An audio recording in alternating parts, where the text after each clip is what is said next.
Nous allons approfondir le sujet sur notamment les précautions à prendre pour pouvoir éviter ou se protéger en cas d'accident. Je suis secouriste à la protection civile, ainsi qu'un ancien agent de sécurité incendie, dit SIAP 1. Je vais vous donner les attitudes à avoir, les précautions à prendre, différentes astuces pertinentes pour pouvoir vous protéger ainsi que protéger vos proches. Nous allons prendre pour exemple le premier cas de figure qui est le plus courant, c'est-à-dire des accidents de voiture. Les précautions à prendre passent déjà par l'organisation, la préparation, l'anticipation et notamment le matériel. C'est-à-dire le matériel que vous pouvez avoir directement, de manière disponible, en cas d'accident, dans votre voiture.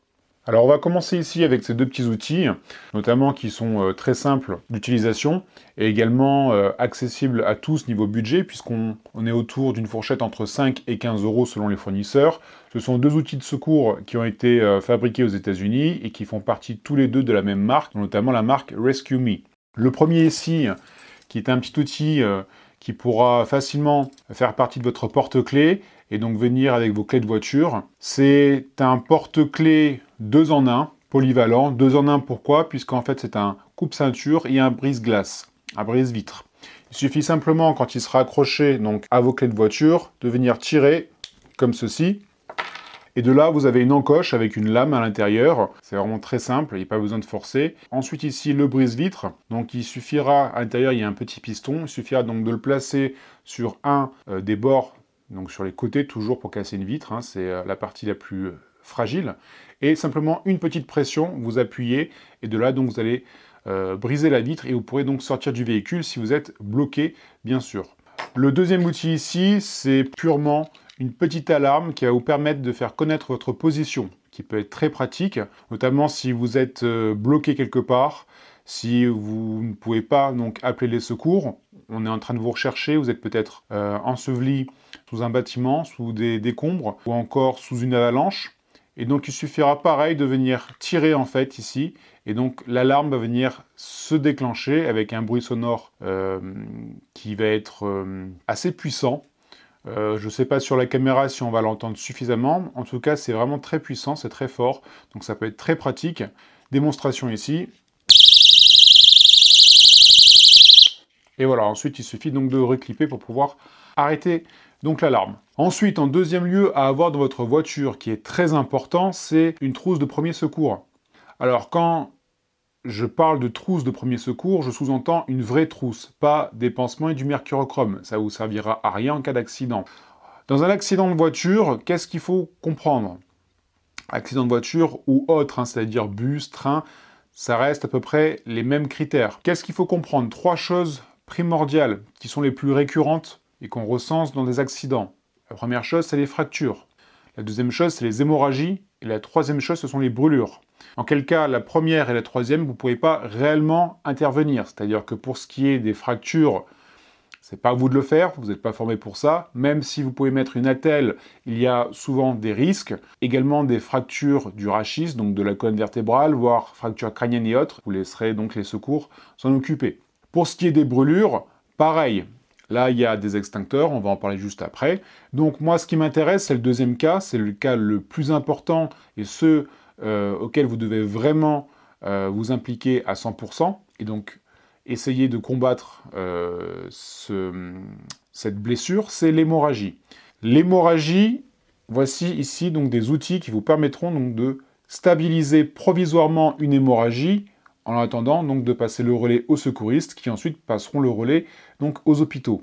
Tout simplement des bandages. Je vous recommande d'en prendre plusieurs, au moins 1, 2, 3, tant que vous pouvez, qui servira en fait à comprimer avec ce qu'on appelle un méchage, donc pour pouvoir stabiliser l'hémorragie. Le plus important, ça va être ceci, mais déjà si vous avez ça, avec ça vous pouvez quand même travailler. Bien sûr, il existe d'autres méthodes de survie, comme par exemple un tissu, un t-shirt et autres. Le but de cette vidéo n'est pas de vous former, mais de vous sensibiliser. Ensuite, ici, un pansement, tout simplement un pansement donc compressif, de type israélien, dont j'en ai déjà sorti un ici, donc qui est très, très, très polyvalent, qui sert à faire plein de choses et qui est à mon sens l'un des meilleurs. La dernière chose au niveau des pansements, ça va être celui-ci, c'est un pansement dit hémostatique. Un pansement hémostatique, c'est quoi? C'est un pansement, comme son nom l'indique, qui a pour but de créer ce qu'on appelle une hémostase, c'est-à-dire de venir faire coaguler votre sang pour pouvoir obtenir un caillot et qui va donc stopper l'hémorragie. Dans ce bandage, donc qui va être là justement travaillé avec ce qu'on appelle un méchage, celui-ci est trempé dans un produit qui a plusieurs propriétés selon donc les marques, notamment ici c'est de la chitine, et qui va permettre donc de stabiliser l'hémorragie, et notamment à différentes températures, voire même très basses. Ensuite vient les garrots, le fameux garrot tourniquet. Alors là j'en ai mis 2, pourquoi? Il y a 3 raisons, dont je vous recommande justement d'en avoir 2 si vous pouvez vous en procurer 2 dans votre voiture. La première raison, c'est tout simplement parce que il s'avère qu'en fait, selon les corpulences de l'individu, vous allez avoir besoin de 2 garrots. Un ne sera pas suffisant. La deuxième raison, comme vous pouvez le constater ici, j'en ai un de couleur noire et un de couleur fluo. C'est pour que vous puissiez être vu justement lors d'accidents de nuit. Et la troisième raison, c'est tout simplement s'il y en a un qui n'est pas suffisant, ce que je sous-entends par là, c'est-à-dire que la personne possède plusieurs hémorragies, donc plusieurs blessures. Ensuite, l'idée d'un garrot qui serait amené à rompre, eh bien, c'est assez rare. Ça peut arriver, donc c'est bien aussi d'en avoir 2, mais c'est assez rare si votre garrot tourniquet est de bonne qualité et non un truc que vous avez acheté sur Amazon made in China. 2 petites dernières choses, donc c'est bien sûr un ciseau, ça coûte rien. Une paire de ciseaux, c'est primordial pour pouvoir découper les vêtements, justement en cas de fracture ou en cas d'hémorragie, si vous devenez justement chercher une hémorragie. Pour moi, ça fait partie des hémorragies, c'est justement la couverture de survie, c'est-à-dire que qui dit hémorragie dit hypothermie, donc la couverture de survie primordiale. Voilà, donc à partir du moment où vous avez ces outils, vous êtes déjà pas mal en termes de secourisme dans votre voiture. Le petit plus que j'ai mis ici, dont je n'ai pas parlé, c'est des gants. Ici de couleur bleue ou blanc. Pourquoi pas noir? Parce que justement, les gants de couleur noire, la nuit, si vous avez affaire à une hémorragie, le sang ne se voit pas sur des gants donc de couleur noire. Or, sur le bleu, c'est parfait, et sur le blanc également. Ce que je vous recommande également au niveau de la matière des gants, c'est d'utiliser des gants qui ne soient pas en latex, car certaines personnes sont allergiques. Donc, privilégiez la matière des gants avec du vinyle. Pour finir cette partie matérielle, nous allons maintenant parler des extincteurs, dont notamment un que je vous recommande fortement, qui est celui-ci, que l'on nomme extincteur à poudre.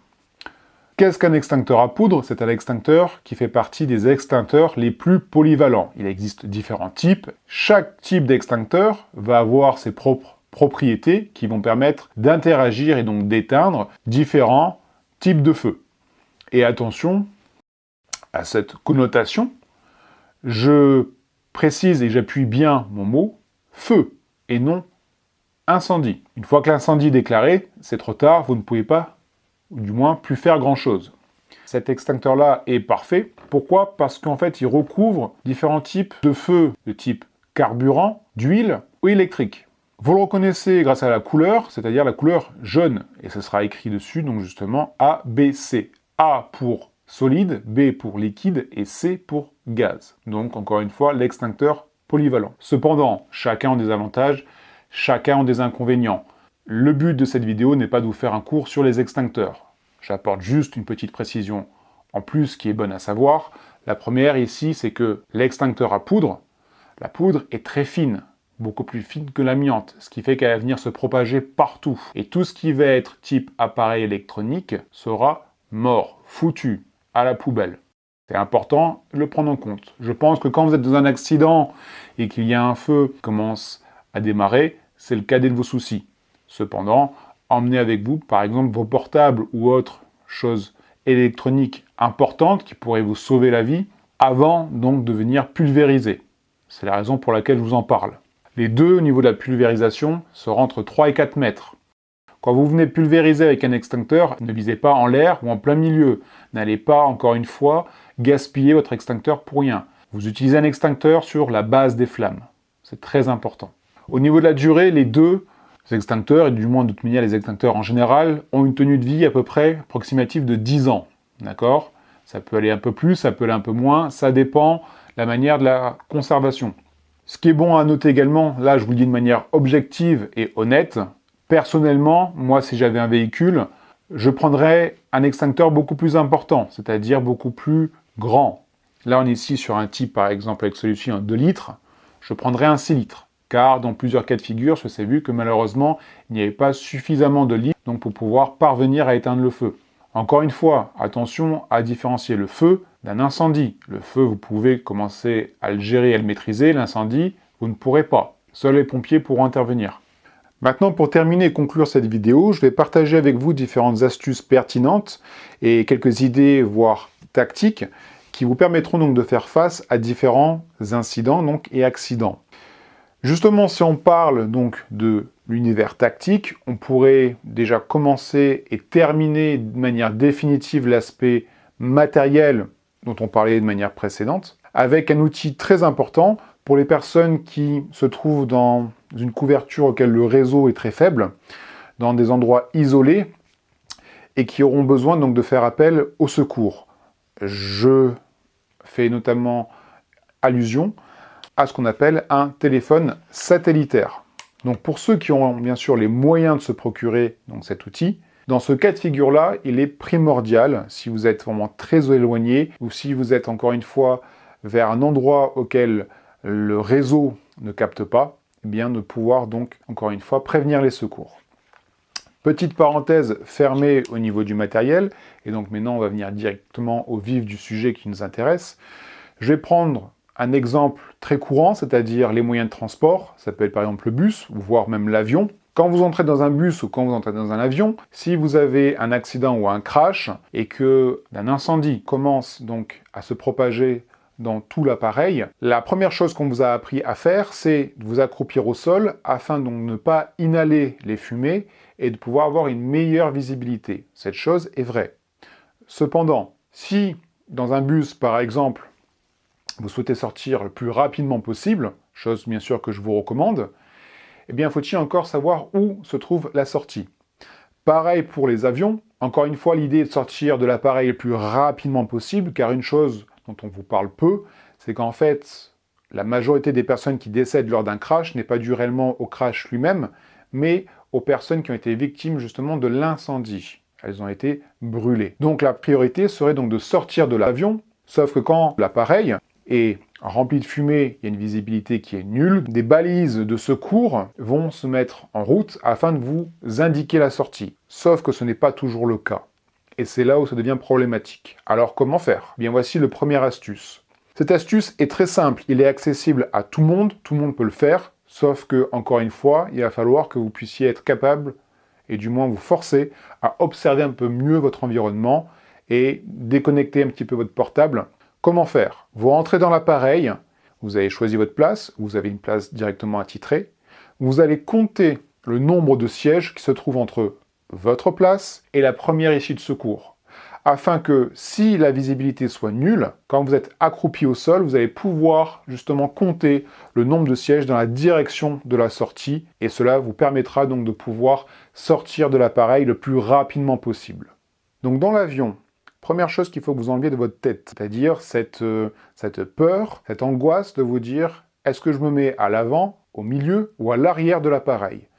Sachez que les pseudo-tests et études scientifiques sur le fait qu'il est mieux de se mettre à l'arrière est fausse. Il y a des gens qui ont survécu à l'avant, d'autres à l'arrière et d'autres au milieu de l'appareil. Donc il n'y a aucune, réelle étude pertinente. D'accord ? Donc ça, enlevez-le de votre tête. Cependant, faites la première chose que je vous ai expliquée, c'est-à-dire déjà d'observer votre environnement, observer les issues de secours, compter les sièges. Ensuite, la chose à faire, je sais que c'est dur à entendre, vous l'entendez également dans l'avion, mais c'est une chose qui est primordiale.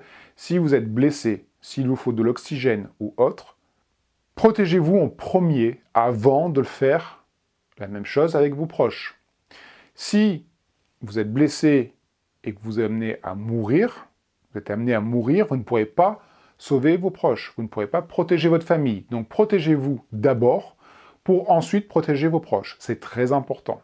Ensuite, s'il s'avère que l'appareil se crache sur l'eau, ne surtout pas tirer, gonflez votre gilet à l'intérieur de l'appareil. Sortez d'abord de l'appareil, éloignez-vous le plus possible et gonflez votre gilet. Maintenant, s'il s'avère que votre gilet de sauvetage est défectueux, comment faire? Vous pouvez enlever votre pantalon, votre jean, pantalon de sport, quoi qu'il en soit, un pantalon. Si vous avez un short, vous pouvez le faire potentiellement avec le short. Ça sera un petit peu compliqué, moins performant, c'est faisable. Mesdames, oubliez les jupes et oubliez les robes. Justement, pour pouvoir avoir une prévention, préconisez des pantalons ou des jeans lors d'une montée dans un appareil, donc dans un avion. Vous êtes sûrement en train de vous demander qu'est-ce qu'il est en train de me raconter. Fabriquer un gilet de sauvetage avec un pantalon. Oui, c'est possible, et c'est accessible à tout le monde, et c'est relativement simple. L'idée, c'est quoi? C'est de prendre donc votre pantalon, donc de venir vous déshabiller dans l'eau. Pantalon traditionnel, jean ou survêtement. Je prends pour exemple ici, justement, pantalon de sport. Donc, comment ça se fait? Très simple. Vous venez prendre les deux extrémités, donc où passent les pieds. Vous faites un double nœud, un second. Une fois que celui-ci est donc réalisé, vous allez venir placer donc le contour autour de votre tête, comme un gilet de sauvetage justement. Ensuite, cette partie ici, auquel vient donc le tronc du corps, plus précisément la partie pelvienne, vous allez la laisser tremper dans l'eau, et vous allez mettre avec vos deux mains des petits tapotements, comme à la piscine. Vous venez tapoter légèrement donc l'eau, et ce qui va se passer, c'est que de l'air va venir rentrer dedans. Donc, si ça ne marche pas, ce que vous pouvez faire pour aider, parce que des fois ça peut arriver, simplement de maintenir ici donc le pantalon et de taper qu'avec une main. Donc vous tapotez là de manière un petit peu plus prononcée. Et ensuite, ce qui va se passer, c'est que tout simplement, il y a de l'air qui va rentrer donc dans les deux parties, les deux jambes ici, et ce qui va créer par défaut donc un gilet de sauvetage, plus précisément une bouée. Ensuite, une fois que c'est fait, vous allez venir maintenir donc avec vos deux mains, ou une main si vous souhaitez nager avec l'autre, comme ceci, le plaquer contre votre corps, et donc ça créera un gilet de sauvetage, qui a déjà fait ses preuves en survie, notamment donc en mer. Ensuite, quoi faire? Mettez-vous sur un débris, encore une fois, le plus loin possible de l'appareil. S'il n'y a pas de débris, ou si vous n'y arrivez pas par rapport à la hauteur, ou le fait est que le débris est trop fragile. S'il y a des côtes, eh bien tant mieux, allez vous réfugier sur les côtes. Sauf que attention à un élément très important, c'est notamment le courant. Et le courant sera votre ennemi numéro 1. Il y a réellement deux choses, à mon sens, à faire attention en priorité lors d'un crash d'avion proche des côtes. Deux choses. La première, comme je viens de le dire, donc le courant, c'est-à-dire de ne pas nager à contre-courant, même si vous êtes un très bon sportif, avec le taux d'adrénaline que vous avez eu au préalable, donc avec l'accident, la chute de l'adrénaline, la peur, toutes ces émotions qui se mettent en un, même si l'instinct de survie va relativement prendre le dessus, vous allez générer de la fatigue. Donc, nager à contre-courant, à mon sens, serait du suicide. Donc, préconisez-vous, gardez votre énergie pour, encore une fois, protéger vos proches et ne nagez pas à contre-courant. Faites attention, par contre, également donc aux rochers ou aux récifs, s'il y en a un, si c'est une barrière de corail. Dernière chose, c'est bien sûr, si justement on est dans ce type d'océan, c'est les prédateurs. Qui est le plus gros prédateur de l'océan, en premier auquel on pense, c'est bien sûr le requin. Le requin, il est important de comprendre son fonctionnement. Un requin ne viendra pas vous attaquer si vous êtes un groupe. Ça, c'est dans les films. C'est une connerie pure et dure. Le requin est un opportuniste. Il va déjà venir, premièrement, attaquer par en dessous, et deuxièmement, il va venir attaquer celui justement qui va venir s'isoler du groupe. Si vous êtes ensemble, ce que je vous recommande, c'est de vous tenir les mains dans la main, d'écarter le plus possible donc votre corps, c'est-à-dire d'écarter les jambes, d'écarter les bras, et de faire même une sorte de cercle, un peu comme ce que vous pouvez voir notamment dans les sauts en parachute. Ça va générer une grosse masse, une grosse ombre. Du coup, le requin ne viendra pas vous attaquer. Il ne va pas venir attaquer quelque chose qui est plus gros que lui. D'accord ? Ça, c'est un fait garanti pour l'avoir expérimenté moi-même dans l'océan Indien. Donc, votre peur du requin, si vous êtes ensemble et que vous faites les choses correctement, elle n'a pas lieu d'être. Si maintenant vous êtes isolé, vous êtes bien sûr blessé, que vous restez en plein milieu de l'océan comme ça, là, effectivement, ça peut être un risque. Sur ce, j'espère que cette vidéo vous aura plu et je vous souhaite à toutes et à tous donc bonne chance.